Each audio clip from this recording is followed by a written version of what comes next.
নমস্কাৰ welcome to this video আজিৰ ভিডিওত আমি ভাৰত ৰত্ন তথা অসমৰ প্ৰথম গৰাকী মুখ্যমন্ত্ৰী লোকপ্ৰিয় গোপীনাথ বৰদলৈৰ বিষয়ে আলোচনা কৰিম তেওঁৰ জীৱনৰ প্ৰথম ভাগ কেনেকুৱা আছিল তেওঁৰ ৰাজনৈতিক জীৱন কেনেকুৱা আছিল অসমক তেওঁ কি ধৰণে বচাইছিল ৰাজনৈতিকভাৱে আৰু অসমক কি বিভিন্ন ধৰণৰ অৱদান তেখেতে আগবঢ়াই গৈছে এইখিনি কথা আলোচনা কৰা হ'ব আজিৰ ভিডিওত গতিকে আৰম্ভ কৰিছো আজিৰ ভিডিও আচ্ছা এটা লোকপ্ৰিয় গোপীনাথ বৰদলৈ তেখেত অসমৰ প্ৰথম গৰাকী মুখ্যমন্ত্ৰী আছিল 1946 ৰ পৰা 1950 লৈকে মানে ভাৰত স্বাধীন হোৱাৰ আগতে তেখেত অসমৰ মুখ্যমন্ত্ৰী হিচাপে নিৰ্বাচিত হৈছিল সেইখিনি কথা আলোচনা কৰা হ'ব আৰু 1950 চনত যেতিয়া তেখেতৰ মৃত্যু হ'ল তেতিয়ালৈকে তেখেত অসমৰ মুখ্যমন্ত্ৰী হৈ আছিল তেখেত এগৰাকী গান্ধীবাদী নেতা আছিল গান্ধীজীৰ নীতি আদৰ্শ মানি চলিছিল যেতিয়া মানে ৰাজনীতিত যি গান্ধীজীৰ নন ভায়োলেন্স অহিংসা নীতি তাত মানি চলিছিল তেখেতে যথেষ্ট মানে অসমৰ ৰাজ্যৰ কাৰণে যথেষ্ট কাম কৰি থৈ গৈছে অসমৰ উন্নয়নৰ কাৰণে আৰু অসমৰ জনসাধাৰণৰ কাৰণে তেখেতে যি নিস্বাৰ্থভাৱে সেৱা আগবঢ়াই গৈছে সেই কাৰণে অসমৰ ৰাজ্যপাল জয়ৰাম দাস দৌলতৰাম তেখেতে বৰদলৈ ডাঙৰীয়াক লোকপ্ৰিয় উপাধি দিছিল সেই গতিকে তেখেতক লোকপ্ৰিয় গোপীনাথ বৰদলৈ বুলিও জনা হয় আচ্ছা এটা তেখেতৰ জীৱনৰ প্ৰথম ছোৱা কেনেকুৱা আছিল প্ৰথম ভাগ তেখেতৰ জন্ম হৈছিল জুন 6 1890 চন নগাঁও জিলাৰ ৰহাত আজি তাৰিখত ৰহা নগাঁও জিলাত আৰু তেখেত মানে যি তেতিয়াৰ সময়ৰ হাই সেকেন্ডাৰী পঢ়িবলৈ কটন কলেজলৈ গৈছিল গুৱাহাটীৰ কটন কলেজত ডিগ্ৰী মানে হাই সেকেন্ডাৰী পাছ কৰাৰ পিছত তেখেতে ডিগ্ৰী পঢ়ে স্কটিছ চাৰ্চ কলেজ কলকাতা আৰু তেখেতে কলকাতা ইউনিভাৰ্চিটিৰ পৰা এমএ পঢ়িছিল এমএ ডিগ্ৰী লৈছিল সেই সময়ত কিন্তু অসমত কোনো বিশ্ববিদ্যালয় নাছিল গতিকে মানে বিশ্ববিদ্যালয় পঢ়িবলৈ ছাত্ৰসকল কলকাতালৈ যাবলগীয়া হৈছিল তেখেতে ল অধ্যয়ন কৰিছিল আইন অধ্যয়ন কৰিছিল কিছুদিনৰ কাৰণে কিন্তু সেই আইনৰ পৰীক্ষাত নবহাকৈ তেখেত গুৱাহাটীলৈ ঘূৰি আহে আৰু যি সোণাৰাম হাই স্কুল আছে গুৱাহাটীত সেই সোণাৰাম হাই স্কুলৰ মানে অস্থায়ীভাৱে তেখেত প্ৰধান শিক্ষক হিচাপেও কাম কৰিছিল আৰু সেইখিনি সময়তে তেখেতে যি সেই আইনৰ পৰীক্ষা কমপ্লিট কৰা নাছিল তেখেতে আইনৰ পৰীক্ষাত আকৌ এবাৰ বহে পৰীক্ষাত পাছ কৰে আৰু গুৱাহাটীতে তেখেতে মানে ওকালতি কৰিবলৈ আৰম্ভ কৰে কিন্তু তেখেতৰ ইচ্ছা আছিল যে ৰাজনীতিত অহাত আৰু 1921 চনত তেখেতে ভাৰতীয় জাতীয় কংগ্ৰেছ জয়েন কৰে আইএনসি মানে ইণ্ডিয়ান নেশ্যনেল কংগ্ৰেছ আৰু মহাত্মা গান্ধীৰ যি নন কোঅপাৰেশ্যন মুভমেণ্ট অসহযোগ আন্দোলন সেই অসহযোগ আন্দোলনত তেখেতে অংশগ্ৰহণ কৰিছিল আৰু সেই অসহযোগ আন্দোলনত অংশগ্ৰহণ কৰাৰ ফলস্বৰূপে 1922 চনত তেখেতক মানে গ্ৰেপ্তাৰ কৰা হয় আৰু এক বছৰৰ কাৰণে তেখেত জেলত আছিল কিন্তু চৌৰি চৌৰা যি ঘটনা হ'ল চৌৰি চৌৰা ঘটনাৰ পিছত কি হ'ল সেই যি অসহযোগ আন্দোলন সেই অসহযোগ আন্দোলন মানে বৰখাস্ত কৰা হয় গান্ধীজীৰ দ্বাৰা আৰু অসহযোগ আন্দোলন মানে যেতিয়া বৰখাস্ত কৰা হ'ল তেতিয়া কি হ'ল জেলৰ পৰা মানে যাবলৈ দিয়া হয় বৰদলৈ ডাঙৰীয়াক আৰু তাৰ পিছত তেখেতে কি কৰে আকৌ এবাৰ আইনৰ প্ৰেক্টিছ আৰম্ভ কৰে আইনৰ চৰ্চাত তেখেতে আকৌ এবাৰ মনোনিৱেশ কৰে আৰু তেখেত 3 বছৰ সময় 1930 ৰ পৰা 1933 চনলৈকে সেইখিনি সময়ত তেখেত সক্ৰিয় ৰাজনীতিৰ পৰা বাহিৰত আছিল ৰাজনৈতিক কাৰ্যত তেখেত লিপ্ত হোৱা নাছিল আৰু তেখেতে মেইনলি যি সামাজিক কাৰ্যত তেখেতে বেছি গুৰুত্ব দিছিল সেইখিনি সময়তে তেখেত গুৱাহাটী মিউনিচিপালিটি বোৰ্ড বা যি জিএমচি আছে আজি তাৰিখত জিএমচি বুলি কোৱা হয় সেই বোৰ্ডৰ তেখেত এগৰাকী সদস্য আছিল আৰু যেহেতু তেখেতে বিভিন্ন সামাজিক কাম-কাজত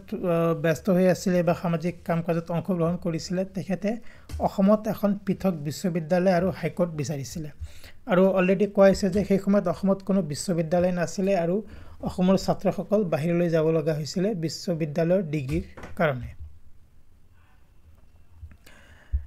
এইখিনি সময়তে কি হ'ল 1935 চনত গভৰ্ণমেণ্ট অফ ইণ্ডিয়া এক্ট মানে ভাৰত চৰকাৰৰ যি আইন ব্ৰিটিছসকলে প্ৰণয়ন কৰে সেই আইনৰ অনুসৰি নিৰ্বাচন হয় আৰু নিৰ্বাচনত মোহাম্মদ সাদুল্লাহ অসমত চৰকাৰ গঠন কৰে কিন্তু সেই যে মোহাম্মদ সাদুল্লাহ অসমত চৰকাৰ গঠন কৰিলে সেই চৰকাৰক কিন্তু ৰাইজে বিশেষ মানে সমৰ্থন প্ৰদান কৰা নাছিলে কাৰণ সেইটো চৰকাৰ ৰাইজৰ হকে কাম কৰাত ব্যৰ্থ হৈছিল আৰু সেই তাৰ ফলস্বৰূপে তেখেতে মোহাম্মদ সাদুল্লাহ মিনিষ্ট্ৰি ৰিজাইন দিয়ে আৰু তাৰ পিছত কি হয় বৰদলৈ ডাঙৰীয়া মানে চৰকাৰ গঠনৰ দায়িত্ব দিয়া হয় আৰু সেই হিচাপে 21 ছেপ্টেম্বৰ 1938 চনত তেখেতে শপত গ্ৰহণ কৰে কিন্তু দ্বিতীয় বিশ্বযুদ্ধৰ কাৰণে দ্বিতীয় বিশ্বযুদ্ধ আৰম্ভ হ'ল সেইখিনি সময়তে 1939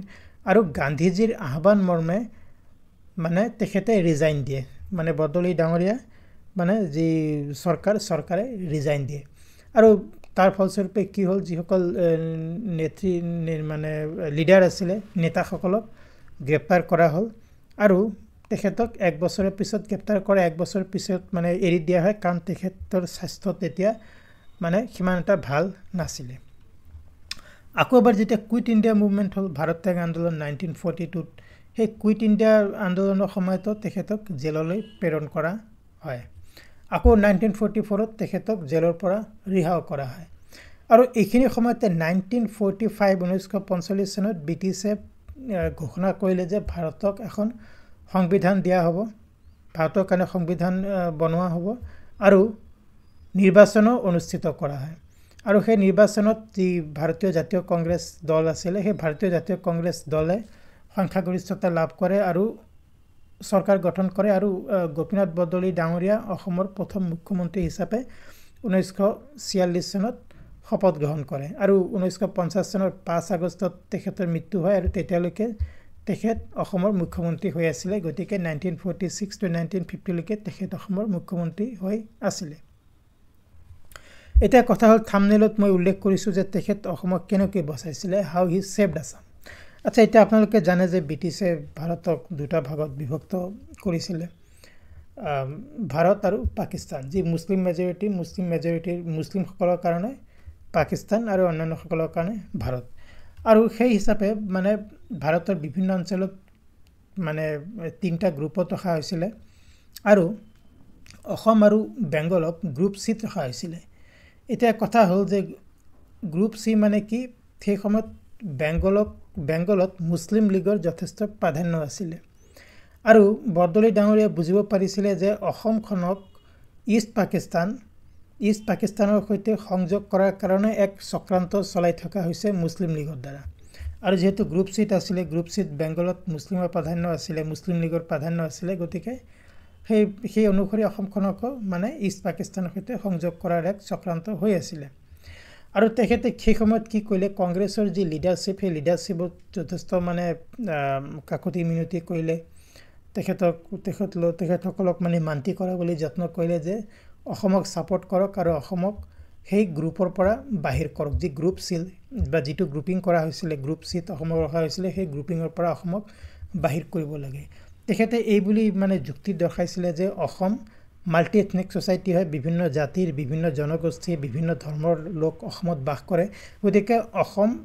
এটা মুছলিম ৰাজ্যত বা মুছলিম ৰাষ্ট্ৰ এখনত অসম সংযোগ হ'ব নোৱাৰে আৰু অসম সদায় ভাৰতৰ এক অবিচ্ছেদ্য অংগ এইখিনি কথা কয় এইখিনি মানে যুক্তি তেখেতে যথেষ্ট যুক্তি সহকাৰে তেখেতৰ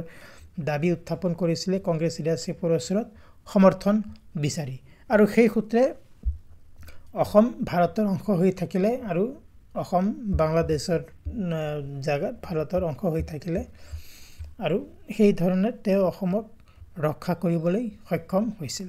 এইখিনি কথা আছিল যিখিনি মানে থাম্বনেইলত উল্লেখ কৰা হৈছে এতিয়া কথা হল যে তেখেতৰ প্ৰধান যি অৱদান অসমৰ প্ৰতি বা অসমৰ সমাজৰ প্ৰতি সেইখিনি কি তেখেত ভাৰত মুখ্যমন্ত্ৰী হোৱাৰ পিছত বা ভাৰত স্বাধীন হোৱাৰ পিছত যি সৰ্দাৰ বল্লভভাই পটেল আছিল তেখেতৰ সহযোগত তেখেতৰ সৈতে অতি ঘনিষ্ঠভাৱে কাম কৰিছিল আৰু তেখেতৰ সহযোগত অসমৰ সাৰ্বভৌমত্ব ৰক্ষা কৰিবলৈ সক্ষম হৈছিল যেহেতু অসমৰ বৰ্ডাৰত চাইনা আৰু তেতিয়া দিনত পাকিস্তানে আছিল ইষ্ট পাকিস্তান সেই সমূহ দেশৰ পৰা অসমক সাৰ্বভৌমত্ব ৰক্ষা কৰিবলৈ সক্ষম হৈছিল অসমত সাম্প্ৰদায়িক সম্প্ৰীতি ৰক্ষা কৰিছিল ডেমোক্ৰেটিক ভ্যালু আৰু যি অসমৰ বিবিধতা সেইখিনি তেখেত মানে সুচাৰুৰূপে মানে পালন কৰি আহিছিলে বা সেইখিনি যাতে মেইনটেইন হয় অসমত তাৰ কাৰণে তেখেতে যথেষ্ট যত্ন কৰিছিলে তেখেতৰ উদ্যোগত গুৱাহাটী ইউনিভাৰ্চিটি প্ৰতিষ্ঠিত হয় সেই গুৱাহাটী ইউনিভাৰ্চিটিৰ কথা কোৱা হৈছে যে অসমত কোনো ইউনিভাৰ্চিটি নাই গুৱাহাটী হাইকোৰ্ট প্ৰতিষ্ঠিত হয় আসাম মেডিকেল কলেজত প্ৰতিষ্ঠিত হয় আৰু তেখেতে অসম তথা ভাৰতৰ ৰাজনৈতিক তথা সামাজিক ক্ষেত্ৰখনত যিমান অৱদান বৰঙণি আগবঢ়াই গ'ল সেই সূত্ৰে 1999 চনত তেখেতক মৰণোত্তৰভাৱে ভাৰত ৰত্ন পুৰস্কাৰ প্ৰদান কৰা হয় আৰু ভাৰত ৰত্ন পুৰস্কাৰ হ'ল ভাৰতৰ সৰ্বোচ্চ অসামৰিক সন্মান গতিকে বন্ধুসকল এইখিনি আছিলে অসমৰ প্ৰথমগৰাকী মুখ্যমন্ত্ৰী লোকপ্ৰিয় গোপীনাথ বৰদলৈৰ জীৱনৰ আলোচনা আৰু তেখেতে অসমক কি ধৰণে মানে পাকিস্তান বা ইষ্ট পাকিস্তানৰ অংশ হোৱাৰ পৰা অসমক ৰক্ষা কৰিবলৈ সক্ষম হৈছিল সেইখিনি কথা আলোচনা কৰা হ'ল অসমৰ সামাজিক জীৱনত বা অসমৰ যি ৰাজনৈতিক ক্ষেত্ৰত তেখেতৰ কি বৰঙণি সেইখিনি আলোচনা কৰা হ'ল আই হোপ আপোনালোকে ভিডিঅ'টো ইনফৰ্মেটিভ পাইছে যদি ভিডিঅ'টো ভাল পাইছে প্লিজ লাইক কৰক শ্বেয়াৰ কৰক আৰু যদি চেনেলটো সাবস্ক্ৰাইব কৰা নাই প্লিজ সাবস্ক্ৰাইব কৰক এনে ধৰণৰ আন এটা ইনফৰ্মেটিভ ভিডিঅ'ত অতি সোনকালে লগ পাম থ্যাংক ইউ ভেৰি মাচ